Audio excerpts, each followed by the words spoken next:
হঠাৎ আপনাকে এক ডাক্তার রিপোর্ট দিয়ে বলল আপনি মাত্র 30 দিন বাঁচবেন, আপনার ক্যান্সার হয়েছে, এখন আপনার শেষ স্টেজ যাচ্ছে। এটা শুধু আপনি জানেন, আপনার পরিবার কিংবা বন্ধু বান্ধবরা কেউ জানে না।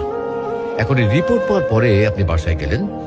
প্রতিদিনের মতো আজকেও আপনার বাবা আপনাকে বকাঝকা শুরু করলো, তোকে দিয়ে কিচ্ছু হবে না, সারাদিন কোথায় থাকিস তুই, অকাজের ছেলে, ইত্যাদি ইত্যাদি। এই মধ্যবিত্তের বাবার যেমন হয় আর কি।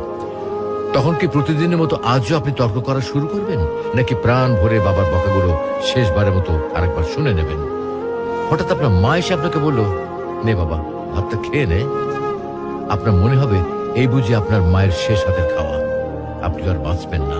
আপনি পরম তৃপ্তি নিয়ে খাবেন এবং আপনার কাছে মনে হবে এটা আপনার শ্রেষ্ঠ খাবার, যদিও ডাল ভাত হোক না কেন। আপনি বের হলেন, পুরনো এক বন্ধুর সাথে দেখা, আপনি যাকে মোটেও সহ্য করতে পারেন না, সব সময় তার সাথে কথা কাটাকাটি হয়, আজকেও সে আপনাকে কিছু কথা শুনিয়েও দিল। আচ্ছা, এখন কি আপনি তার সাথে তর্ক শুরু করে দেবেন? মোটেও না। আপনি হয়তো তাকে জড়িয়ে ধরবেন এবং বলবেন, দোস্ত ভালো থাকিস। আচ্ছা জানেন, আমরা এখন মৃত্যুর কথা ভাবতেই চাই না, এ থেকে আমরা পালিয়ে বেড়াতে চাই। কিন্তু যদি আপনি ভাবেন যে আজই আপনার শেষ দিন, তাহলে দেখবেন সবকিছুই আপনার কাছে ভালো লাগছে। তাই ইগো ছেড়ে দিন, ইনশাল্লাহ আপনার মন ভালো হয়ে যাবে।